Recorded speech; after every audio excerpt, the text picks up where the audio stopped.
been doing a lot of PvP in preparation for our next big update that's going to have clan wars. Clan wars are going to be a lot like Summoner's War, Guild vs. Guild PvP, and Epic 7's Guild vs. Guild PvP. But I found some really interesting things that shouldn't be happening, but they're going to benefit all of us. You'll be able to take advantage of this and move up in Arena. I've been using Clarisin Skill 2 to give a 40% increase to our team. Her base speed is 129.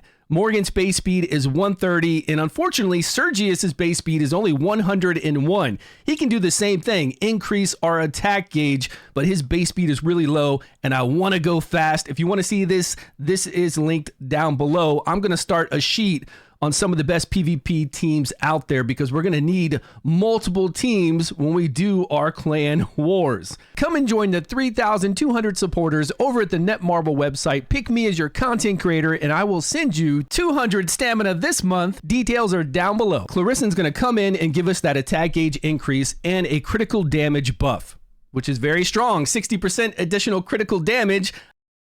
And then we have Morgan going and we have Iwert going because Morgan's the fastest and then Iwert is the fastest after, and then Cormac coming in to sweep up. But look at their speeds. We have 233 speed, 280 speed on Morgan, 349 on her, and 121 on Cormac. But we're going to increase Cormac's speed to 160, and I think 160 is the sweet spot. Now when she comes in and increases our attack gauge by 40%, everybody's tapped out at 100. Everybody's at 100% like maxed attack gauge. But look who goes first. Cormac, the slowest at 160 speed, is going first. And then Morgan's going, and then Iwert is going. But Morgan's only going because she's set up in that order. We're going to change the order and have Iwert in Morgan's position. And you're going to see then that Cormac's going to go, Iwert's going to go, and then Morgan will go. Which is crazy. It should not happen that way. It should go off of course, the speed order, even though they're all capped out at 100% of attack gauge. But instead, Cormac, which is really low speed, 160, is going, and then Iwert's going, and then Morgan's going. That's wild because we can really equip Cormac with amazing attack sets, really low speed, and then come in there and smash. That's what I'm doing.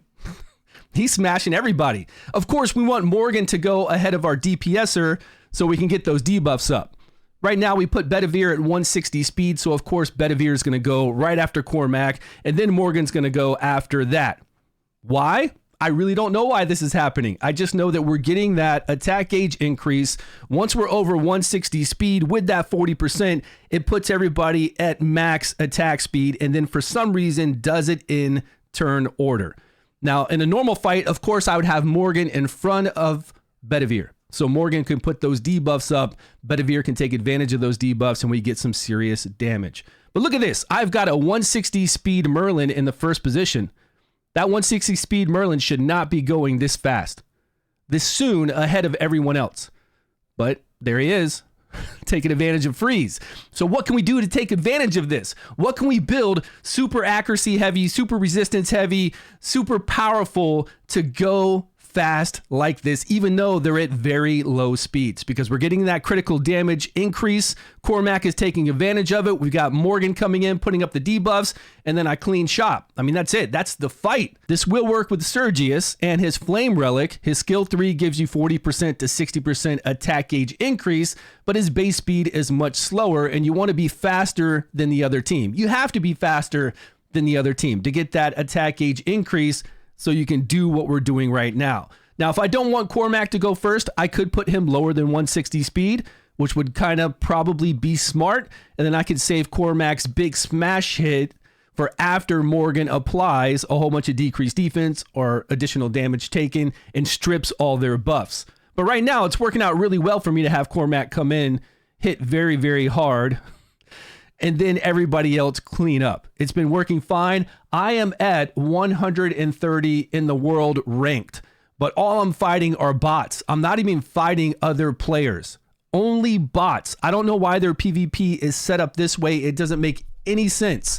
Even if I get to top 50 in the world, it's not true top 50. I'm just fighting bots. I'm not fighting people, which is sad because I want to go up against the top players that can outspeed me, and then I want to make teams to try to counterattack what they're doing. Also, Sarah has a sweet Chivalry 8 that makes it so anybody in the Serpent favor can't have their attack gauge knocked back by Morgan primarily, but it doesn't work. She still knocks back their attack gauge, even though we can see that we've got this buff that can't be removed for the first turn that shouldn't knock back the attack gauge on my Sarah, it shouldn't do it on my Morgan, and it should not do it on my Iwart because they're all Serpent's favor. Things just aren't working correctly, and I hope they fix it. But if you don't know, Cormac is a beast everywhere in the game. He's got a speed lead. He puts up the evasion decrease debuff on the enemy, so they can't evade you. If you're having problems with, what's her name, Kay, then you bring in Cormac. Cormac will spread that decrease, that evasion decrease debuff on everyone. You'll have no issues then with it. Plus, he's a beast. Cormac just can slap.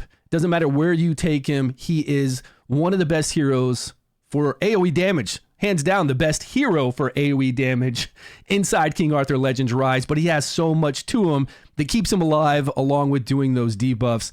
And then, of course, we've got Bedivere in here. Clarisin, I did a video on her recently. It doesn't matter what element you use for Clarisin. She's still going to do that passive. I think it's Chivalry 3. So you've got to have Chivalry 3 to get that increase in attack gauge and that critical damage buff. Let me know what teams you're going to make. What teams would you formulate? What would you make at 160 speed with insane resistance or accuracy, damage? What are you going to control? What are you going to make so that they can come in and do what they need to do quickly, but they're slow, right? That means they're ultra powerful, but they're slow and they're getting the hit before everyone else, as long as you have somebody really fast. You saw my Clarisin. She's at 360 something speed in a speed set. All I wanted is for her to be fast and do that skill 2 to boost the whole entire team. And you can't do that with a Flame Sergius. And if there's anybody else out there that will increase the attack gauge of our whole entire team, let me know down below. Thanks so much for watching, guys. Appreciate your time, your love, your support, and I will see you all in a video soon. Staying on pace, running the race. Life is a chase, I don't want a place. I want to be first. Work till it hurts, dehydrated thirst till I'm in a hearse.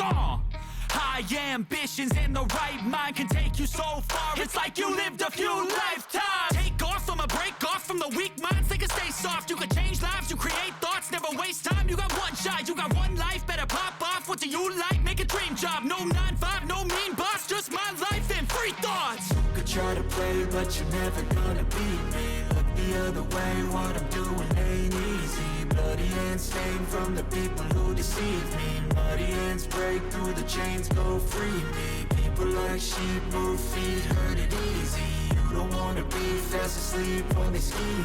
Better stand tall, ready for a fight, believe me. When they drag the chains, you can say no, free me.